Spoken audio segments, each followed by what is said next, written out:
dreaming, but there's a voice inside my head saying you'll never reach it.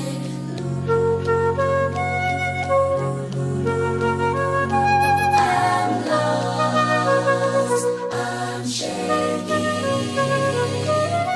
Yeah, umefinyelela, kalaza. Ngizaloko, ngizama, keep the faith. Gotta keep trying, gotta keep my head held high. And there's always gonna be another mountain. I'm always gonna wanna make it move. Always gonna be another battle. Sometimes I'm gonna have to.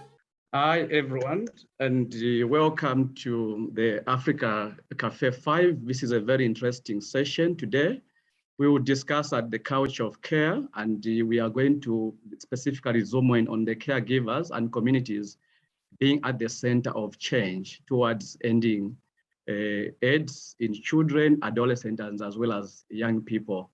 So we all know that caregivers have played a very important role in terms of providing care for children, adolescents, and as well as young people. So this is a very interesting session. I employ you and I welcome you to the session. Please feel free to get engaged. Feel free to participate using the question and the question and answers chat box that we have.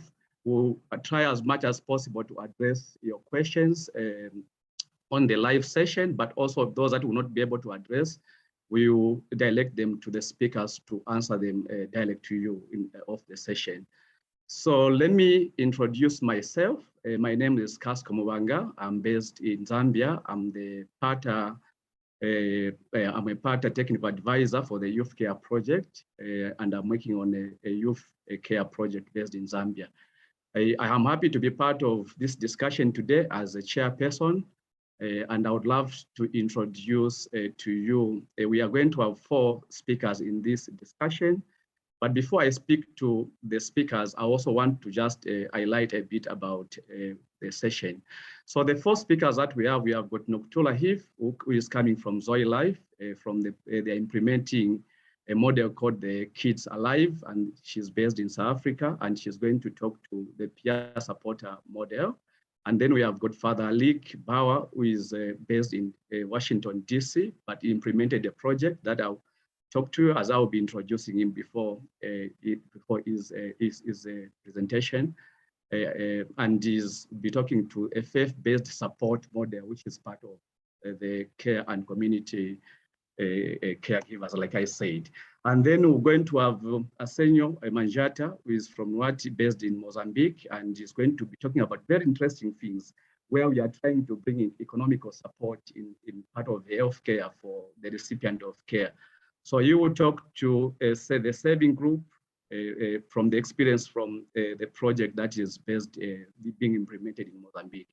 Then we're going to end with Silindi Chinoda from the Friendship Bench. She's based in Zimbabwe, and she will talk to mental and psychosocial support, which is also makes part of what we are saying, the care and community being at the center of change as we try to end AIDS in children, adolescents, and as well as young people. So I just wanted to speak a bit more about this slide. It's to me, it's very exciting that caregivers and communities have been part of successive stories in the fight against HIV, especially for children, adolescents, and as well as young people. So we see that in the African settings and or other communities, the caregivers and communities have been part of a healthcare system, and they have really done a good job by giving support to the children, adolescent, and as well as these young people. So we have got the people from the church, we have got family members, we have got agogo or grandpas, others call them ambuya in other countries. Of course, now we have got these digital platforms, we have got marriage counselors, we have got the peers, and we have got the trained clinician, and as well as the untrained. So this has been very helpful in terms of giving the recipient of care the best care that they can receive in the fight against HIV. And every one of them plays a very important role as they do this. So we are going to have a very interesting discussion. Like I've said, feel free to participate, and I implore you to participate. But at this moment, I also want to know where you are watching from. So introduce yourself using the chat box. Just tell us your name and tell us the country where you are also watching the summit from. That will be very nice for us. So for now, I would go to introduce the panelists, and then we'll start with our first speaker, who is Nokuthula Heath. So maybe we can go to the slide, but even without the slide. So Nokuthula is from Zoe Life, and they are implementing a model on the Kids Alive. And like I said, she's going to speak to the peer supporter model that they have been used in South Africa. So let us all pay attention, let us all take notes, and we are going to have to ask her at the end of the session when we go into the question and answer sessions. So Nokuthula, over to you for your presentation. Thank you.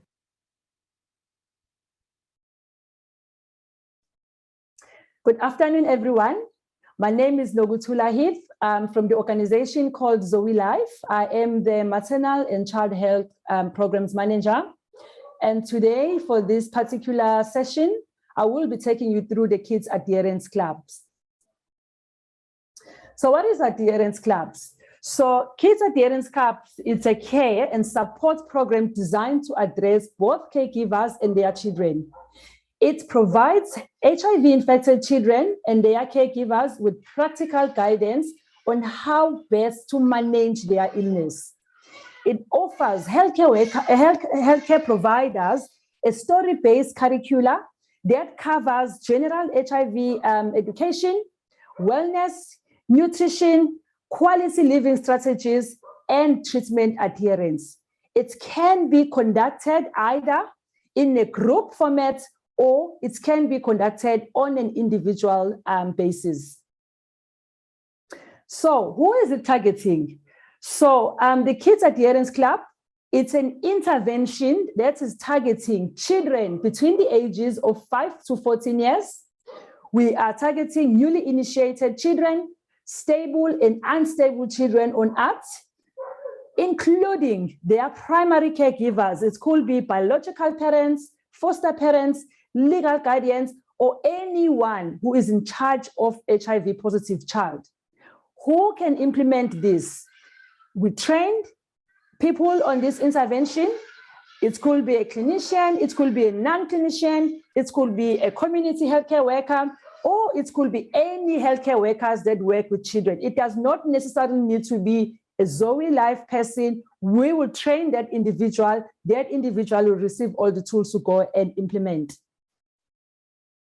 So in terms of how do you start this? So in terms of the implementation of the intervention, you will recruit children either at a community-based organization or at a clinic setting. Once the children and their caregivers have been recruited, they get enrolled into a support group. It's a support group that specifically look into children that are newly initiated or they are not virally suppressed. Then you enroll those children with their caregivers. And this group, we call it I Need Help group. Then we have the second group called I'm Strong.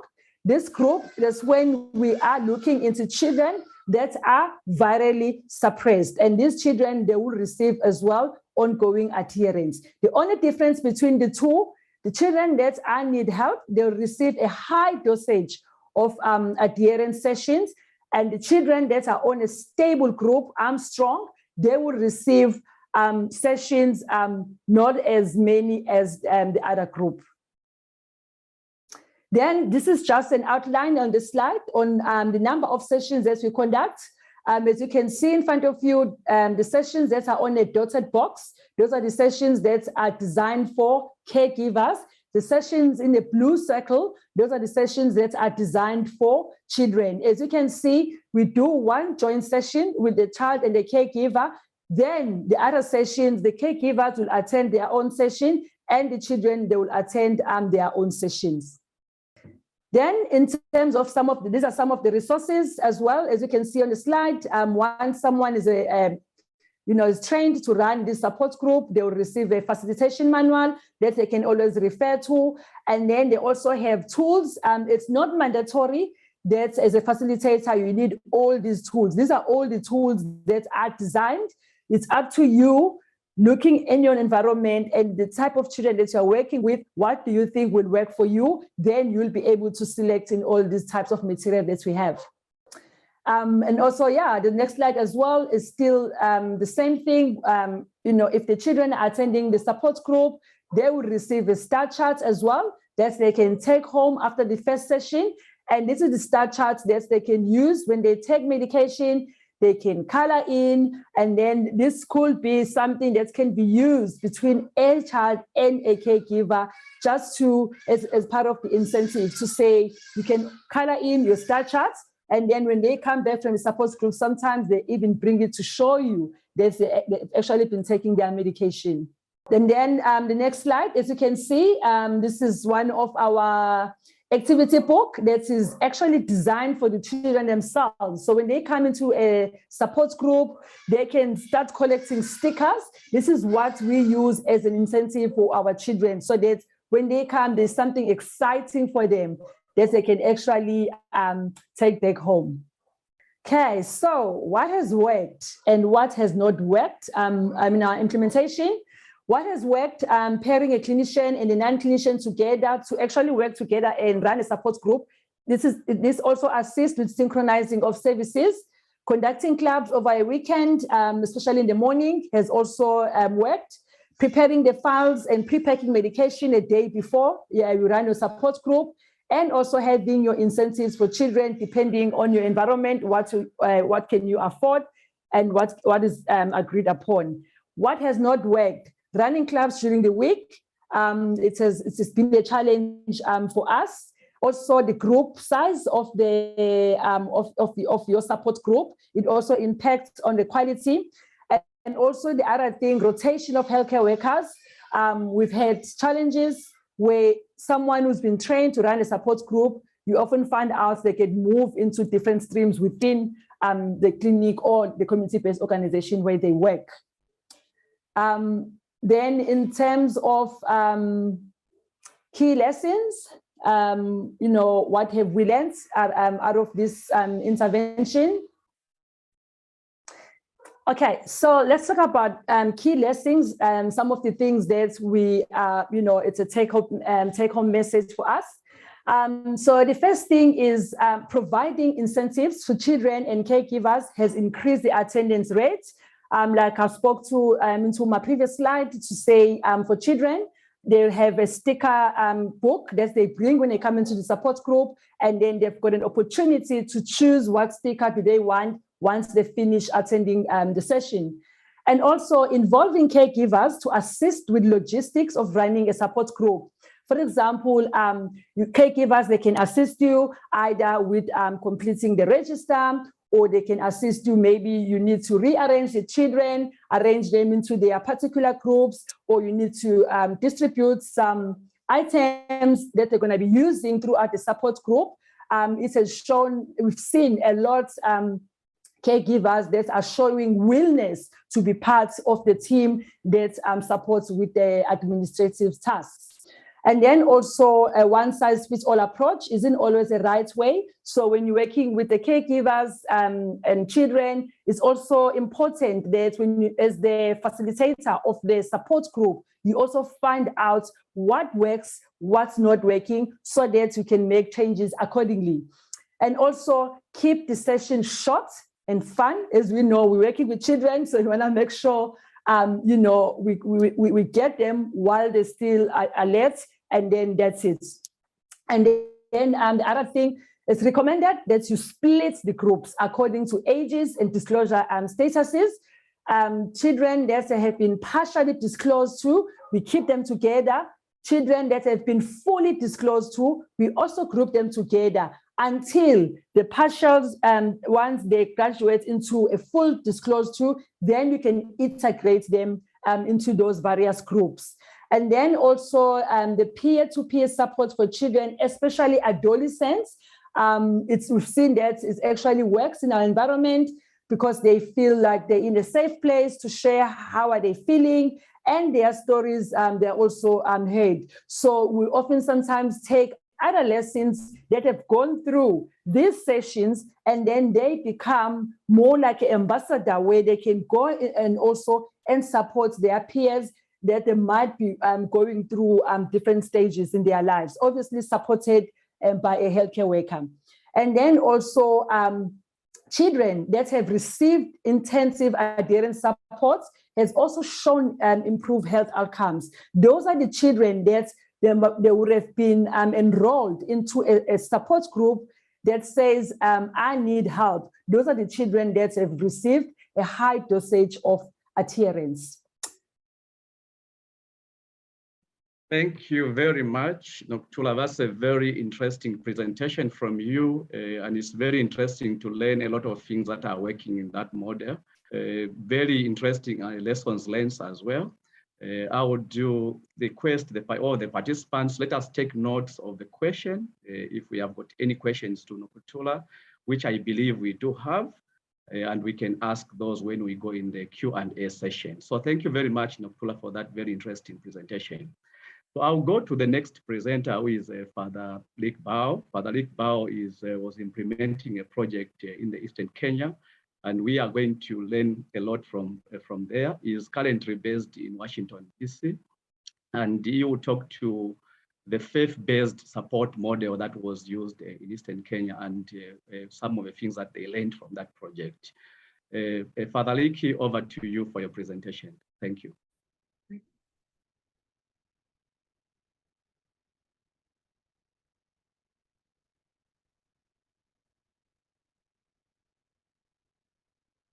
Good day and hello to all. It's an honor and a privilege to present at this Team Pata Summit. My name is Father Rick Bauer, a priest, a board-certified chaplain, and a clinical social worker. I'm currently at the George Washington University Hospital, Children's National Hospital, and a faculty of the School of Medicine at George Washington University here in Washington, D.C. For 25 years, I worked in East and Southern Africa to integrate a true person-centered bio, psycho, social, spiritual model of assessment and care for children, adolescents, and adults living with HIV. And today I'd like to present a model of care and support that integrates person-centered spiritual care into care and support for HIV-positive children and adolescents that we did at the Eastern Deanery AIDS Relief Program located in the eastern part of Nairobi, Kenya. In 2016, there was almost universal global talk on the importance of differentiated treatment, that as clinicians and healthcare workers, we needed to account for the unique needs of each person before developing a treatment plan. And most of this tended to focus on the patient's unique physical and biological needs, some of their social needs, and sometimes their emotional needs. But the spiritual needs of the person, including a spiritual assessment and intervention for spiritual distress, was almost never part of holistic, comprehensive care. So when we started, our viral load suppression with children and adolescents was completely unacceptable.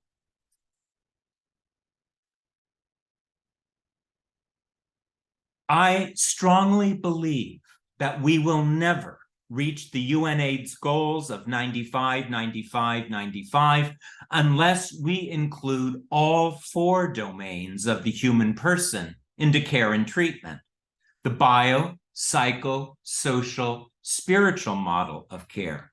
And here are the results of almost 1,500 children and adolescents when you do that. We're not yet at 95, but we are well on our way. I want to be very, very clear that this is not proselytizing. This is not trying to convert a child or an adolescent to your religion or your way of thinking, but this is person-centered approach to discover and empower that which gives this young person meaning, purpose, and connectedness in their lives. How do you get meaning in life? What's your purpose in life? How do you experience being connected with others? And if you believe in God, with God. And so as I begin to train staff, this is the international consensus definition that I'm looking at. It often, especially in Africa, does involve religion in terms of the connectedness, but not always. This is, again, looking at what brings meaning, purpose, connectedness, and transcendence into a person's life. So at our clinic, the initial spiritual distress assessment happens within 72 hours of diagnosis. So here's some of the questions our nurses, social workers, or counselors, whoever is doing this initial assessment, begins to engage with. We've talked a lot about your body and this virus, how you're feeling, about school and home. But here we also care about your faith and religion and beliefs and how that impacts your health. Is it okay if I talk a little bit about this? Do you have a faith, religion, or spiritual beliefs? Can you tell me more about that? Do you participate in a community, a church, a mosque, a temple? And how do your beliefs impact your health? Can we talk about this as we continue our care and support for you? This is an open, honest, person-centered care. We also talk openly about faith healing and how many clients hope for that miracle. They don't want to be on this medicine. But our mantra is it's not faith or medicine, but faith and medicine. And how can we help you integrate both of those in your lives? During subsequent visits, as we continue to do that biopsychosocial spiritual assessment and care, we're looking at the 5 spiritual needs of children. I happen to like my colleague Mark Bartel's 5 spiritual needs, to look at how this child has love, faith, hope, virtue, and beauty integrated into their life and into their communities. I'm including a little bit of research for you. We certainly absolutely need more research, especially on pediatric spiritual care, and especially coming from Africa. So for you young students and researchers looking at this, consider this for your dissertation, your next publication. I would absolutely welcome any further discussion, communication. This is the EDARP website. If you want more information on training on how to integrate spiritual care into clinical care, this is our curriculum here at GW University. I invite you to join the Global Network for Spirituality and Health. And lastly, my email. Thank you so much for your time. Asante sana, and I look forward to more discussions.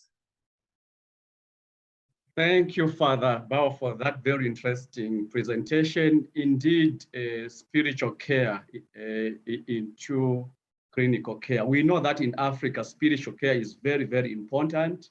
And if we ignore it as we are implementing our interventions or looking at the recipient of care, if we ignore that, we might be missing it. So that's a very interesting presentation from you, Father Lick, and hopefully we have learned a lot, and I know that people might have questions. So I would employ you to take note of the questions, and please feel free to put those questions in the Q&A chat box, and then we'll be able to lead those questions to the speaker, and then they can respond to you. Otherwise, very interesting session for the African setting. We take spiritual care very, very important in Africa, and this is something that we need to think of. How do we integrate this? How do we bring this home to be part of the clinical care? So that was a very interesting presentation. Thank you very much, Father Bao, for that presentation. So the next presentation will come from Manjate from Mozambique, and he is going to do the presentation in Portuguese. So we are going to have people that are going to interpret. So I would request from wherever you are watching from, please go to the interpretation button, which is just on the bottom there, and select the English for you to be able to get the English. But if you are, for example, you are from the Portuguese satellite, just leave it because you can get it direct. So just go on the interpretation button on the bottom there, which is just next to the record button, and then choose English for this presentation. So Good afternoon, everyone. Arsenio First, will talk I to am Arsenio economical Manjat, support, and more and I specifically am is going to working talk about the in savings and the loan Mozambican organization as a manager of the project, and it's called GADA. project. We also This want to learn from that project, angle. So, it's Arsenio, implemented over in to the you province for of the presentation. Inhambane, Thank you. the south of Mozambique, and it has the financing. The project has as an objective to contribute in a constructive way for the children that live with HIV, that they can have a more healthy way of life, and to be able to live to their potential. And I wanted to share how we are implementing this project, the contribution of the communities, and also to help with the economic of all the families, and believing that many of you might be familiar with this approach of this kind of group that borrow to groups, to groups in need financially, and this is my presentation. To start, I would like to say, like to do a definition on a summary way. What is the approach that we refer to loan, community loans? It's people that have families that have like 10 members, and together they borrow money with a low rate of interest, and they use it in savings, and this type of approach, it's then like they create like an account where they're going to help the woman and the caregivers of children. So the community gets together to do this loans, and to improve their life, their type of life, and through this also the provision of guidance and teaching, and we also give sessions of themes about health, and we also count with help from donors to carry on with this project. Yeah, we have a way also to train the facilitators, and to train to turn them into professionals to assist, and also to learn about the session of saving. So we teach them how to save the materials, so that we can save the money that is saved by the members, and not waste.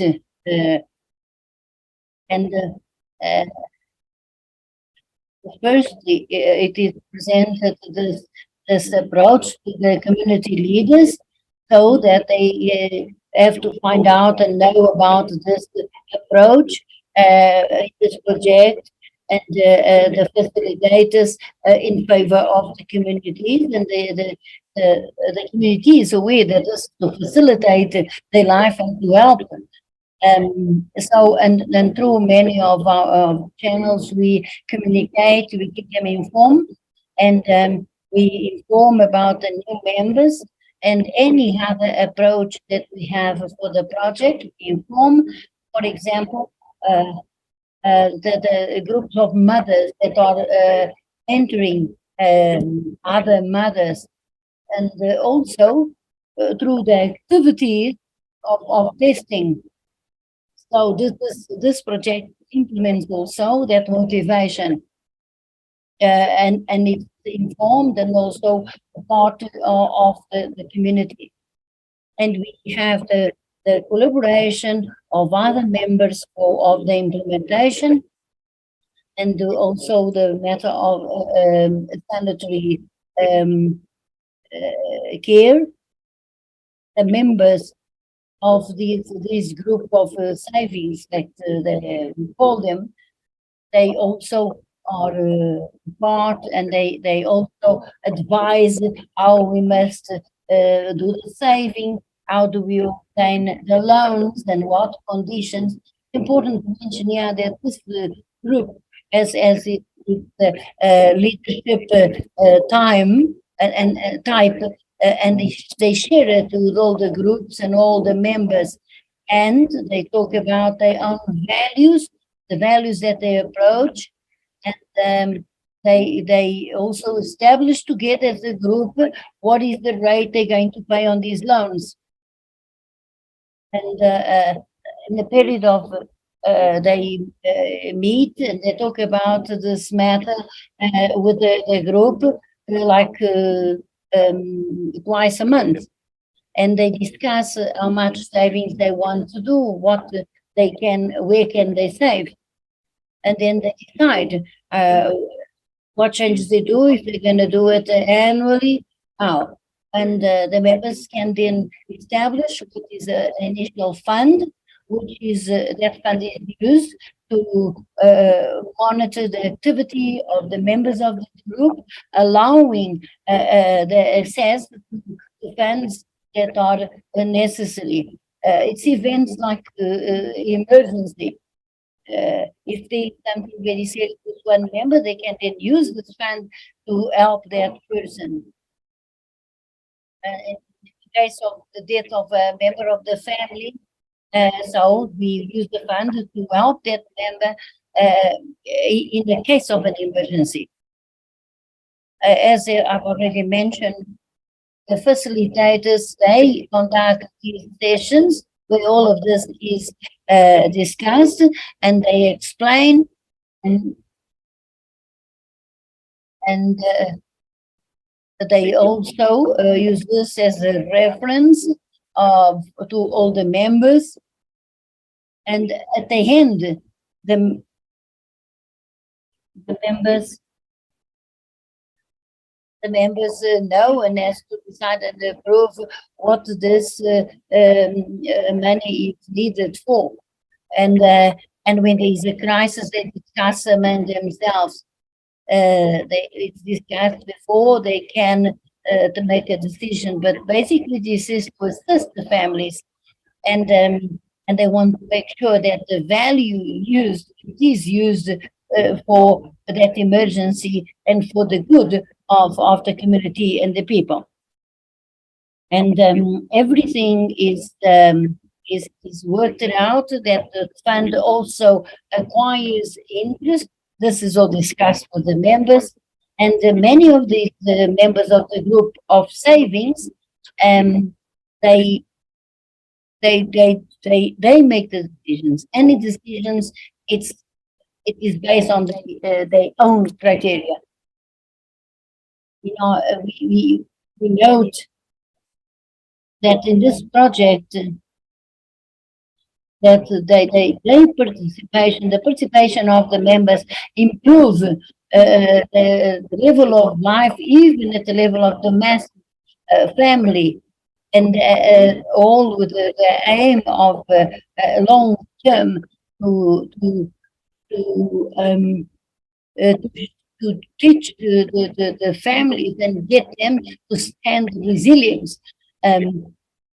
And also that they can help their family members, and that they can do things with their life. They can play sports.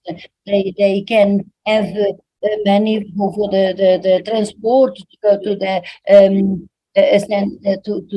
to clinics and other institutions needed.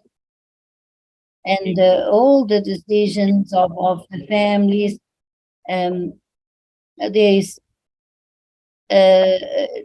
they discuss the problems and everything about the families, because many of the members are in fact women. So everything is discussed in this group. And the women, they represent the group. And this idea of saving, they get an advice of some solutions of what they can do better, and to enter into a new phase, a new understanding. And this is connected also. It's also connected to the retention of members, and because they know that they get the support on a continuity way. And on the first cycle, which is the phase of investigation. And we also have this connection at other centers and other activities that are implemented by the project, so that there is collaboration among all of them, not just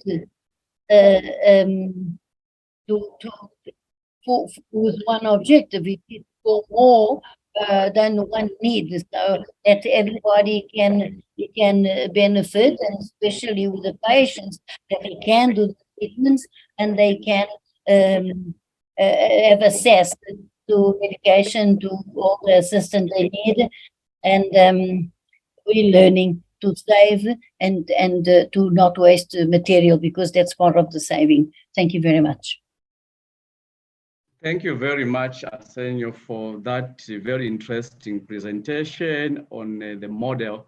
As you are talking, I was taking note of some of the things that you are doing in the Kusangata project, and it's very interesting coming from that angle of care, where we are trying to improve the economical status of the caregivers. I understand that your project is trying to target the pregnant and breastfeeding mothers, but as well as also target the caregivers for those that are taking care of children that are living with HIV, but not only those that are living with HIV, but also children that have been exposed to HIV. So very interesting. On the benefit, it was very interesting because you are saying that by joining these groups, the village savings and the loan groups, people are able to have access to resources from that group, like loans. So therefore, they have got better retention because they can afford transport to go to health facilities. These children can also go to schools. They can afford the school materials and a lot of other things that are happening in the project. At the end of the day, what we are having is better health outcomes. Very interesting project from the healthcare point of view. I have seen there are a number of questions on the Q&A box, which is very encouraging as well. So if you have got any questions for Arsenio, please feel free to put them down in the box, and they will be able to lead those and direct them to the people that you are asking. Very interesting project from happening in Mozambique. I'll go to the next presenter, who is Lindy Chinoda from an organization called the Friendship Bench, where they are implementing a model. And she is going to talk to mental and psychosocial support as a model for children, adolescents, and young people that are living with HIV. So Chinoda, over to you for your presentation. Thank you. Please feel free to take the notes as usual, and we will address them. Hi, everyone. My name is Lindy Chinoda from Friendship Bench, and I'm going to be presenting on the mental psychosocial support. And I'm going to be talking about the Friendship Bench model. I'll talk more on that one and the processes that are involved in Friendship Bench and what's working for now and the challenges. And I'm also going to look at the key lessons so far in Friendship Bench. So Friendship Bench is a psychosocial intervention that was created in 2006 by Professor Dickson Chibanda to bridge the mental health treatment gap. As from the statistics from WHO, it shows that the treatment gap is between 75% to 90%, meaning 90% of the population have no access to mental health care.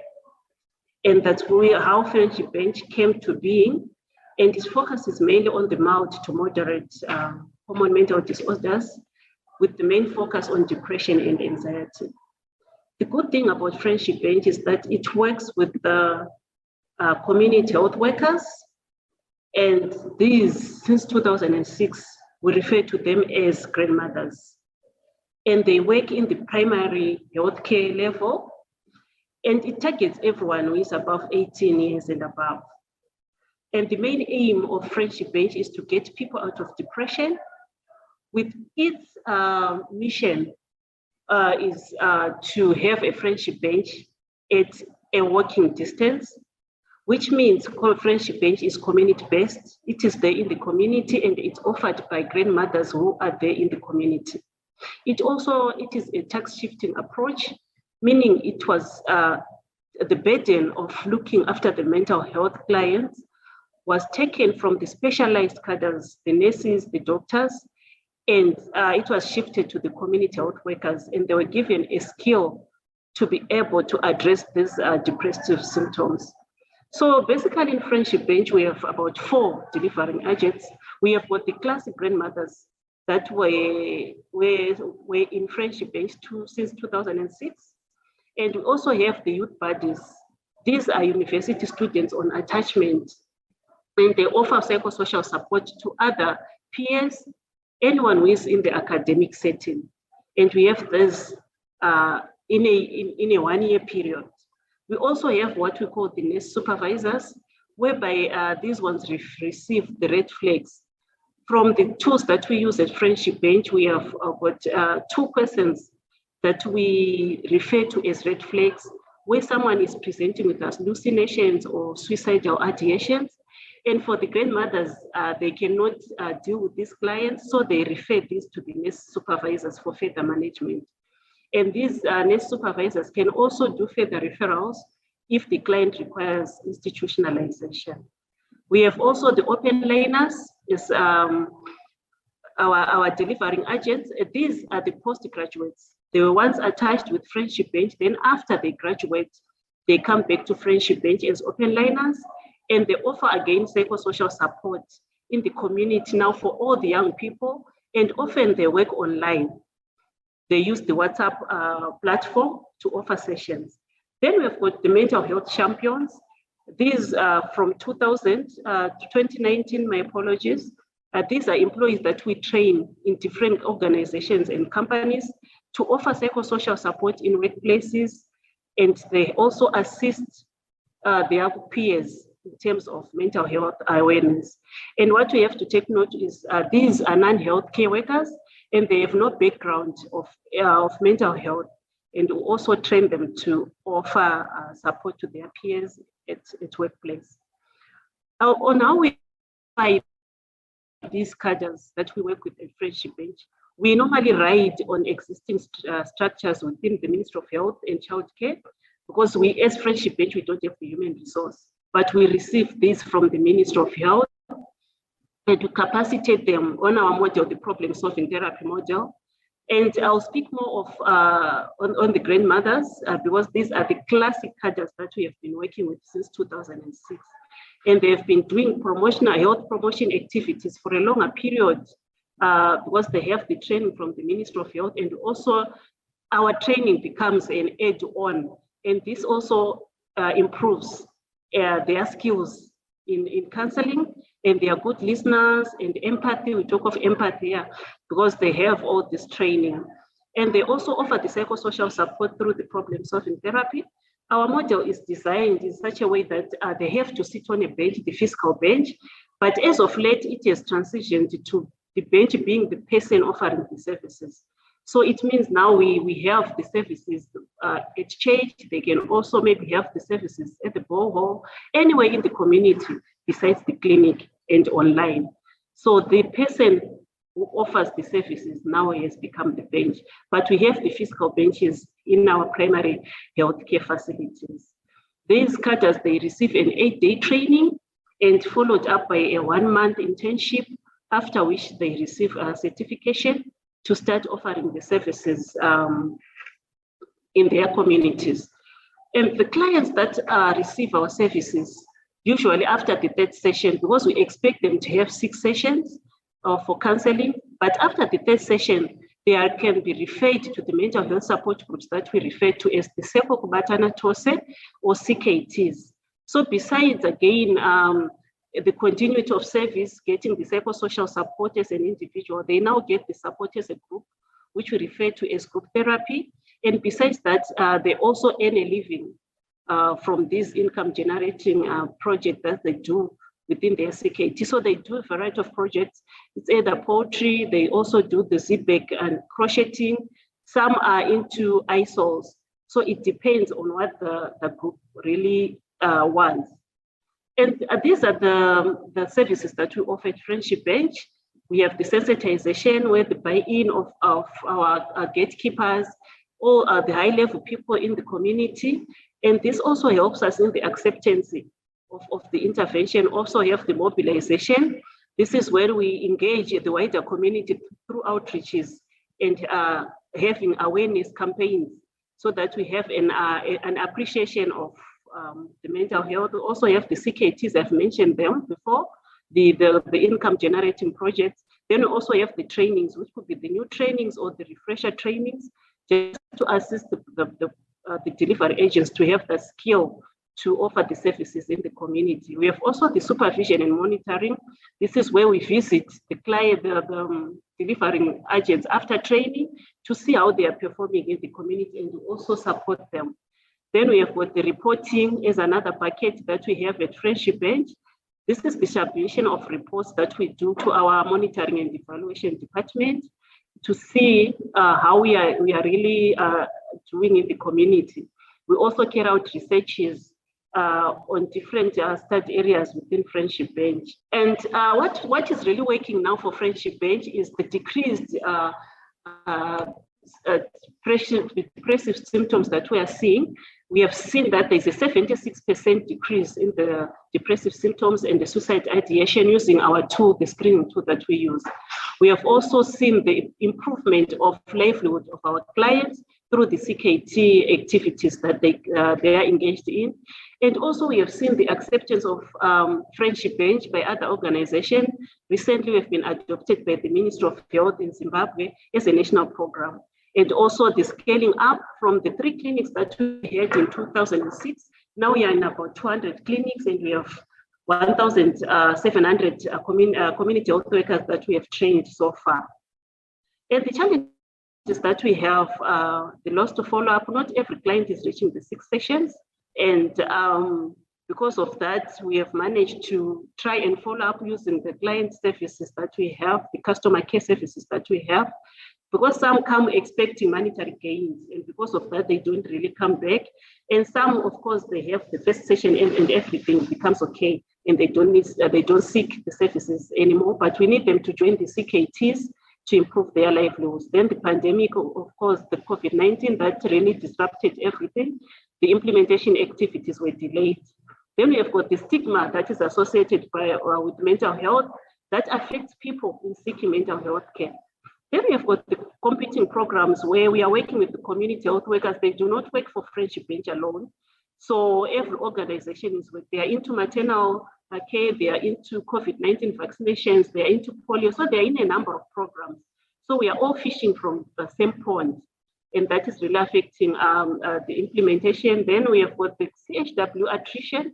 For some that started with Friendship Bench in 2006, some have now poor health complaints, and some are a bit old, and some are really, we are losing them maybe to death. And that is really affecting us and affecting their performance depending on how we are losing that community health worker. But the lessons that we have learned so far as Friendship Bench is that it is all inclusive. We have learned to have an appreciation of other people's values, customs, without judging or prejudice. Then with the buy-in from the key stakeholders has also made the intervention more accepted and much easier to work in the communities. We have also seen the increase in capacity building, that we realize the importance of capacitating our mental health providers so that we may strengthen the care in our primary health care facilities. And also the integration of Friendship Bench into existing programs. As Friendship Bench, we are not standalone, we do not work in isolation. We need other programs that are into mental health for us to work together. Then the partnerships, we've again realized that the formal workplace has not been getting much attention when it comes to mental health. Hence, we have worked in collaboration with the WHO Special Initiative to try and penetrate the workplace. And this has been working well, as we are also into the workplace to try and assist our workers so that they perform much better. I thank you. Thank you very much, Shinoda, for that excellent presentation. Yes, now I understand what the Friendship Bench really means when you did that presentation. I was thinking it's just a bench at the clinic, but now you have explained. Excellent presentation. So thank you very much to all the speakers for those wonderful presentations. And I know all your presentation, we are speaking to today's theme, which is shifting and shaping strategic priorities. And we cannot afford to continue business as usual if we are to achieve the UN's goals, which is the 95, 95, 95. So we need to change on the way we are doing things. And of course, all your presentations were excellent, and they were also speaking to our main topic, which is putting the caregivers and community at the center of change as we go towards ending AIDS in children, adolescents, and as well as young people. We have got a number of questions in the Q&A. I've seen those questions. I would, at this point, ask all the speakers to please turn your cameras on and then also take time to look at the questions. So in this Q&A session, we'll try as much as possible to respond to the question in the live session, but if we cannot respond to all of them or some of them, then we would ask the speakers to respond to those, and then we can send a feedback. So I'll go to the Q&A box, and then we can start asking the question. So approximately we have got about 30 minutes to do the Q&A session, so we have a bit of time, and we'll try as much as possible to address those questions.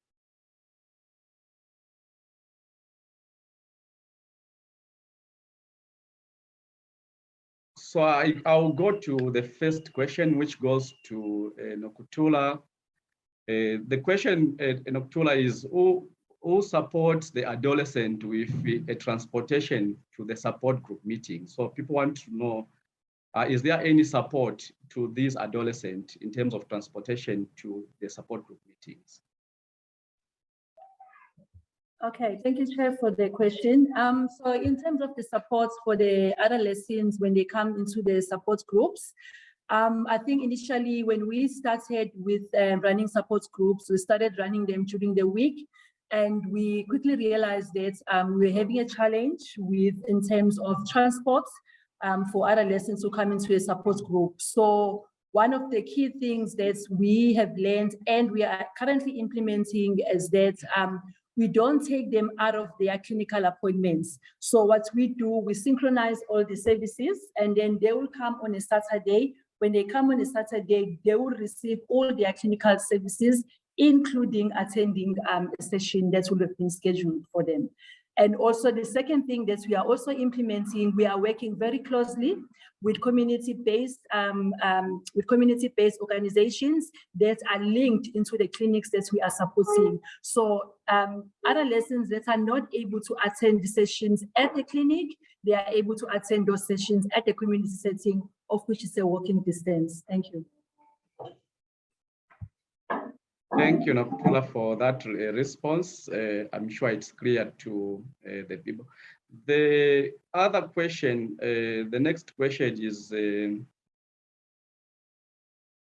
goes to on the key lessons, and it's from Zimbabwe. The question is providing incentive to children and caregivers sustainable? So this goes back to you, Nokuthula, again. Sorry about that. No problem. So in terms of sustainability, absolutely, it's not a sustainable approach. So if you look in terms of the types of incentives that we are currently providing to our children, we are looking at an activity book that we give them. It's something that can be, you can make copies from a facility setting, or you can make copies from a community setting, and then they'll take the book home with them. In that activity book, they've got pages that they can use to color in for fun, but they can also bring it back to collect stickers. So the stickers that I'm talking about is something that can be cut out of the paper, and then we can stick it into the book. In terms of the caregivers, the approach that we are looking into is it's not a monetary incentive, but what we are doing is we are giving them roles, those ones that are interested, so that when we are running these sessions during the weekend, and then each caregiver will get an opportunity to assist with any logistics. It could be assisting with the register, or dividing the children and putting them into different groups. And then by doing that, they know that when they come in the morning, they will be the first one to be attended to. So those are the types of incentives that I'm talking about. Thank you very much. Before I let you go, I'll ask you the last question, then I'll go to the other speakers just for balancing purposes. So the other question is, yes, excellent program and well done to Zoe Life. Can you please talk more about how you have managed to scale up the project? And then the follow-up question is, where are you implementing this project? And then the last one is the material open source or cross source. Hopefully you'll be able to remember those follow-up questions. Thank you.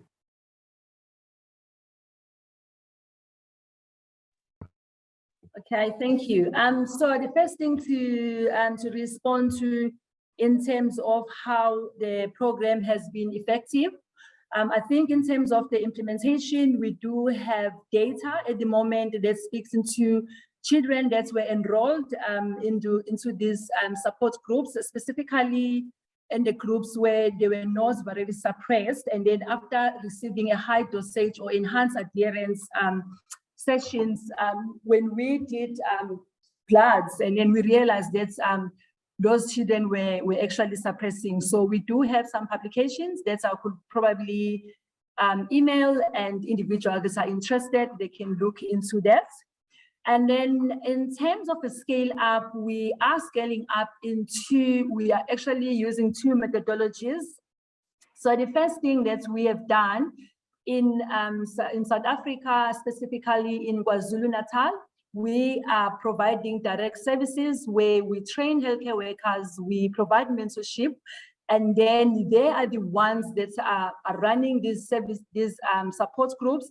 And we are also having our champions that are currently, obviously, they are currently funded.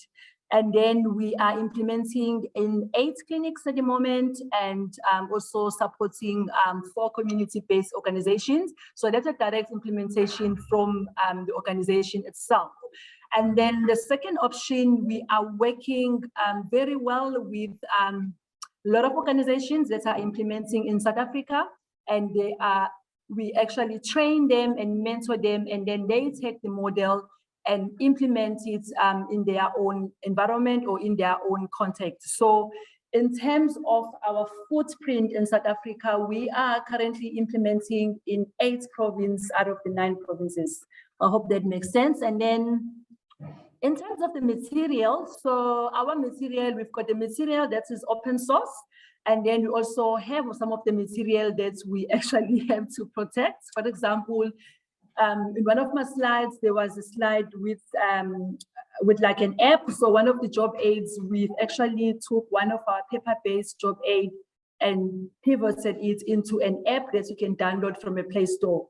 So because we are working with children, with that, it's not an open source. We want to make sure that the person who's accessing that information, they are being trained and they are able to utilize it without causing any damage. And then we do have other resources that they can receive in the training, and then they can also make copies. So yeah, and then also we also have a WhatsApp, of which at this point I can say it's open source, because if you have an access into your WhatsApp, you have the number, you are able to WhatsApp and ask questions, and then you've got a bot that gives you information based on the categories that we have on the menu. Thank you. Yeah, thank you very much, Nokuthula, for the responses. Just to employ you that you can check, there are more questions, and those you can respond to them off the session. So I'll move on to Father Bauer. There are some questions for you. Of course, this is a very interesting session, spiritual care, and a lot of debate has happened with this topic. So the question to you, Father Rick Bauer, is how is spiritual care integrated into the clinical care in the facility? Is this provided by a separate person? So that's the first question. I'll ask the second question once you respond to that. So yeah, in our model, it happens within 72 hours. So it's usually after the physical assessment, either with the doctor or the clinical officer has done that initial assessment, prescribed the medication. It happens after the nursing assessment. Usually they see one of our social workers for the mental health screening, the social situation. And initially it was the social workers that put this on and asking those basic questions. We've talked about your body, your feelings, your school, your home situation. We also care about your faith, your beliefs, your spirituality, your religion. Is it okay? Start to have that conversation. So it's really seen as integrated into a comprehensive history and physical during those first initial days. And what we found is that it was very new for people. Their healthcare providers, they weren't used to having their healthcare providers ask about faith. It almost immediately ended people dying from going to faith healers, both religious faith healers and traditional faith healers exclusively, because they knew they could talk about these issues with their nurse, their social worker, or their doctor. Very interesting, yes, very interesting highlights from there. So the second question is just a follow-up on what you started to respond to. How can we approach the patients when their religion do not believe in HIV, and they recommend that our patients stop the HIV treatment? So just a follow-up on what you are starting to explain. It's exactly the same thing. In Swahili, what I kept saying to, we use the culture, and our culture in Kenya is karibu, karibu, karibu. Everyone is welcome. So that it's not, the point to make a judgment, you should go to that church or you shouldn't go to that temple. We want you to feel welcome. And so the assessment is what gives you meaning, purpose, and hope. If you're at a place that, your pastor is telling you, to stop your medications, if you really believe in God, God will heal you, we're not going to say stop that, but we're also saying you can talk to us about your beliefs. And we have some pastors here that are also on treatment that would love to talk with you if you would like to talk to them. So we have a cohort of HIV positive pastors, priests, imams that are willing to talk to kids about their journey of faith and their journey of being on treatment.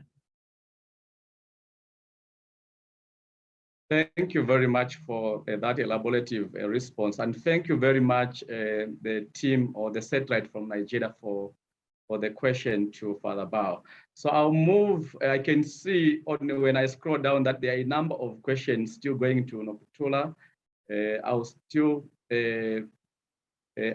ask other speakers to respond. Like I said, Nokuthula, you can take note of those questions and then we can respond to them. There is a question from Zimbabwe, Bulawayo to be specific, to Majate from Mozambique.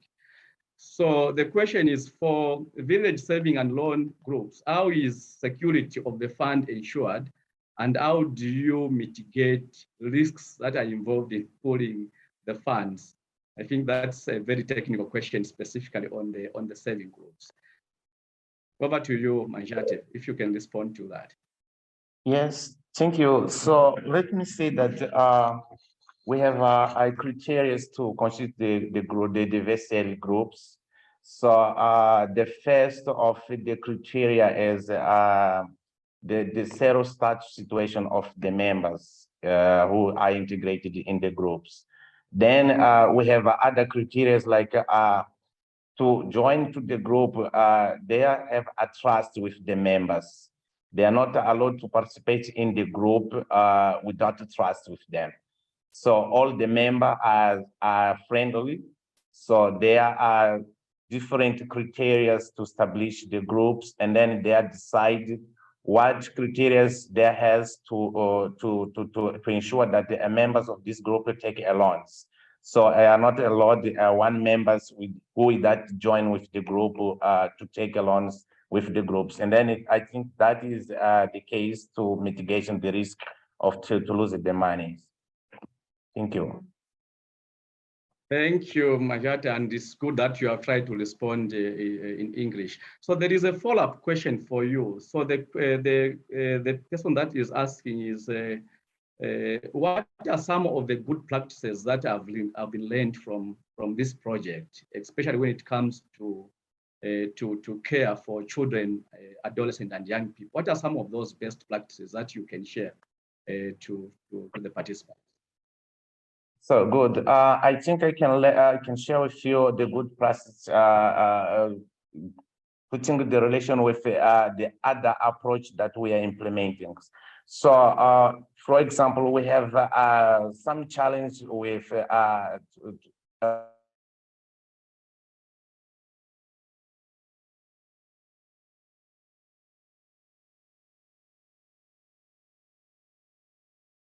we seem to have lost him. Maybe it's due to poor network connectivity. Once he comes back, I can make a follow-up. So I'll move into the next question. Then the next question still goes to Majat, so I'll move there. But I have a question for Silindi from Zimbabwe. Sorry, I lost connection. Sorry, are you back now? Yes, I'm back. So I was saying you that can finish, yes.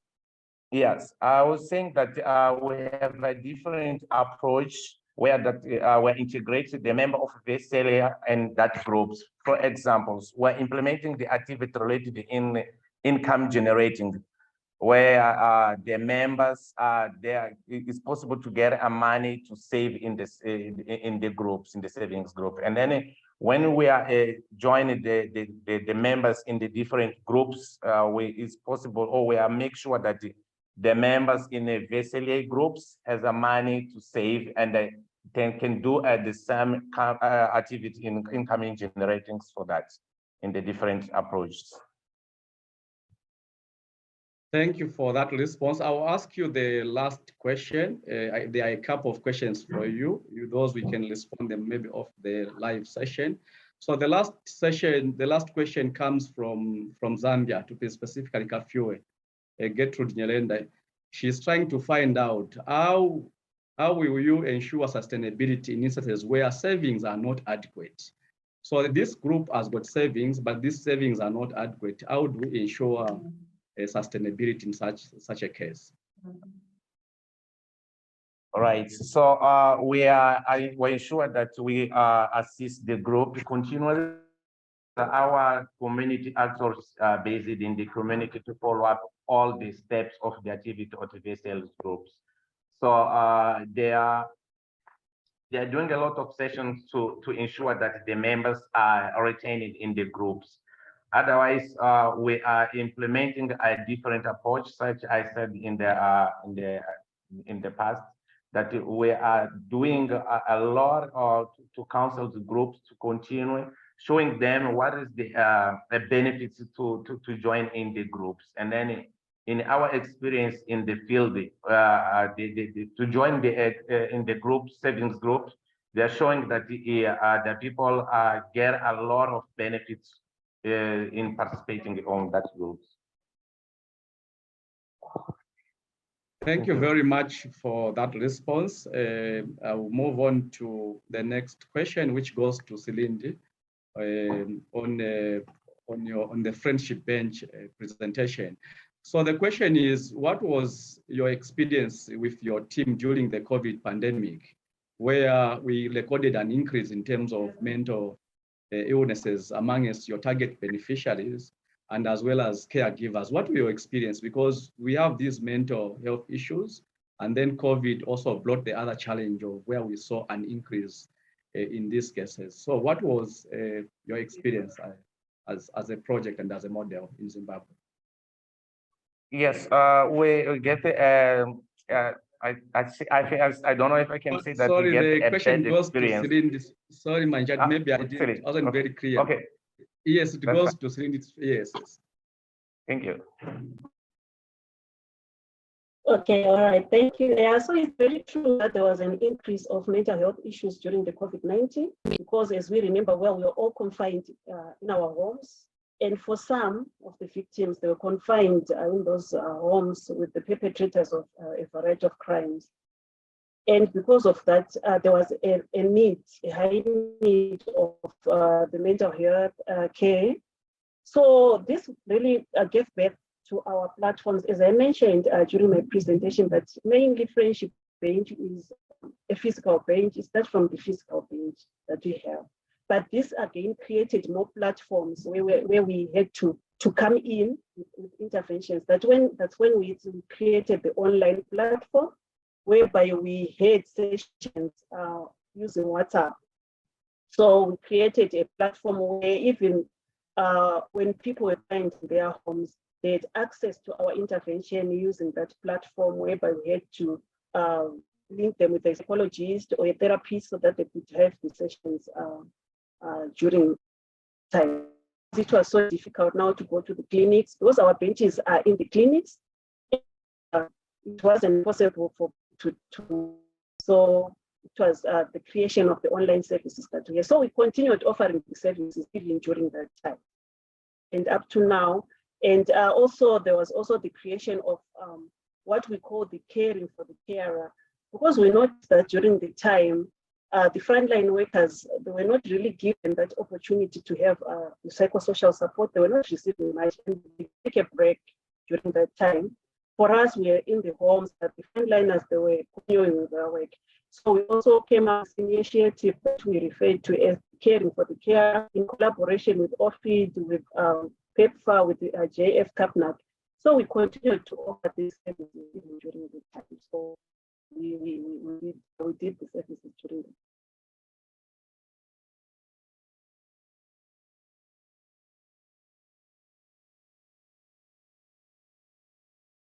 Hello, Silindi, are you still there?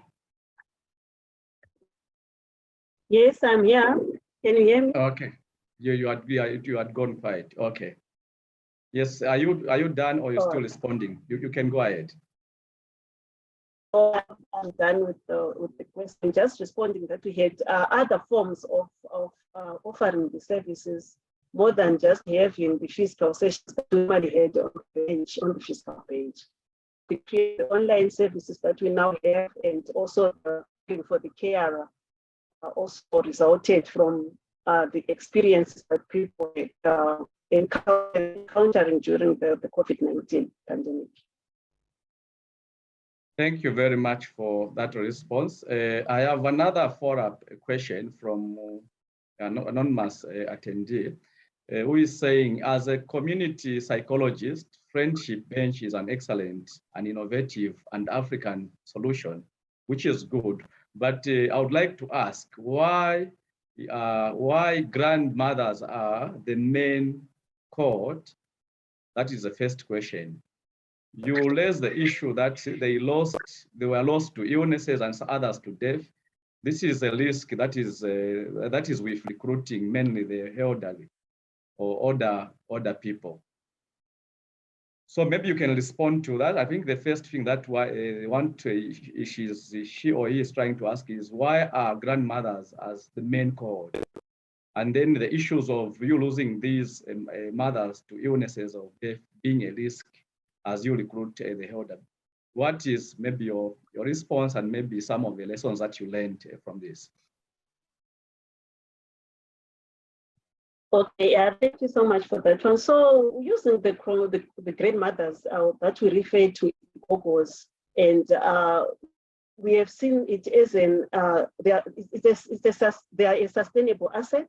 In that culturally, really, we believe that if people have challenges in the communities or within the families, those are the people to go to seek, in as much as we don't offer as the Friendship Bench, but we believe because of their age and we believe they have the wisdom.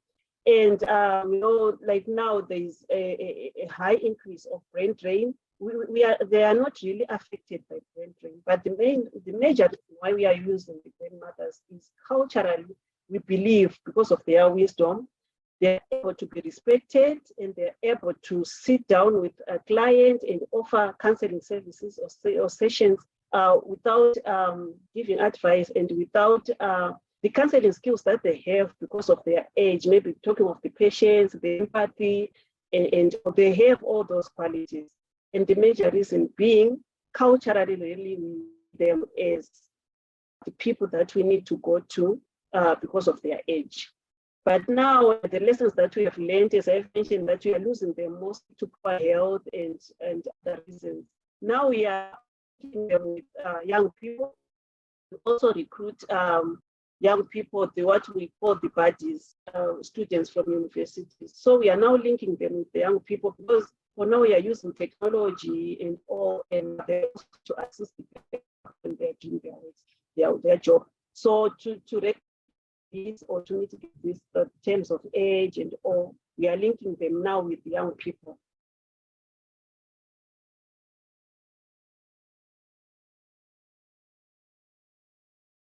We seem to be losing Silindi. I think it's due to the poor connectivity there.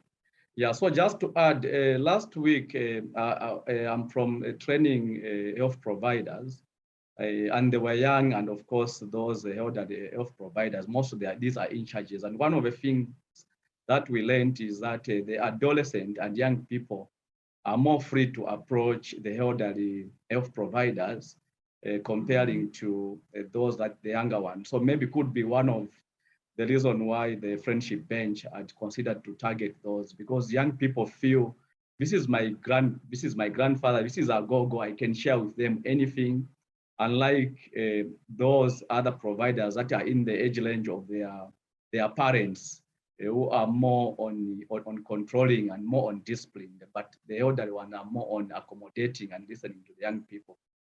Maybe that could be one of the lessons. Yeah, thank you very much for that question. So since we still have a bit of time, maybe I can ask the last question. Asenyo, you have a number of questions, so maybe I can ask you the last question before we sum up. So the question is, do you offer other options for clients who are not interested in the village savings and loan, like skills trainings, for example? Are there any other options for those people that are not interested in joining these groups? Essential, Najati, that's the question to you. Yes, thank you. So when we have verified that the people are not interested to join to the savings group, we integrate them in the other groups like mothers to mothers groups and to income generating groups. So we provide a lot of support to ensure that our target group are retained in the treatment and cares. So we are implementing different approach, and then we integrate the member who are not interested in the VSL groups to other groups. Thank you very much for that response. So just the last maybe follow-up question to you. So to ensure that there is people pay, are there any is there a requirement for people to have collateral when they are borrowing money from the group? And they are going to use this money maybe to take a child that is living with HIV for care and support at the facility. Is there collateral or this is open? It's open, it's depending of decision of the groups. The groups establish the roles to implement their groups in the community. It's all depending of their agreement with the members in the group. Thank you very much to all the speakers for responding to those questions. Like I've said that there are a number of questions in the Q&A box. We need to respond to those. And thank you very much to all the participants for your question. Indeed, this was a very interesting session because it speaks to us in our setting, because we know that caregivers and communities, indeed, these are at the center of change, and they have played a very vital role for us to provide care for children, adolescents, and as well as and the young people. Otherwise, shalom, shalom to everyone. Thank you very much to all the speakers. You are wonderful, and thank you for your presentation and the responses. And have a good day, everyone, and enjoy the rest of the sessions. Thank you. Thank you.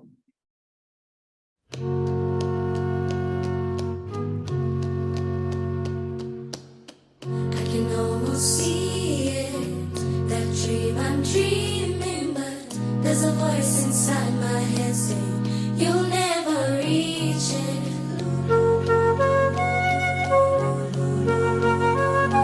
I'm lost, I'm shaking.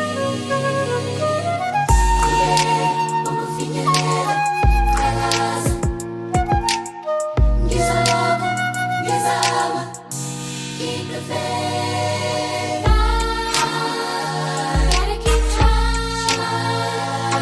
Gotta keep my head held high. There's always gonna be another mountain. I'm always gonna wanna make it move. Always gonna be an uphill battle. Sometimes I'm gonna have to.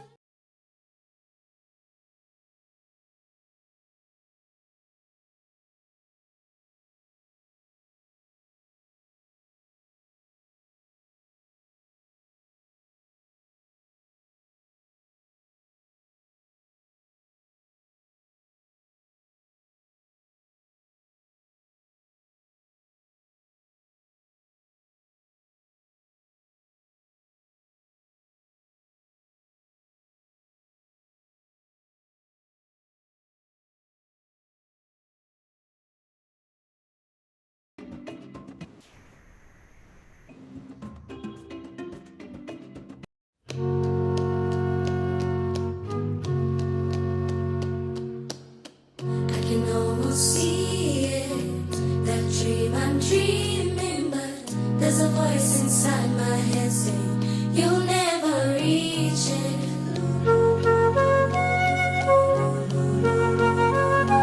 I'm lost, I'm shaking.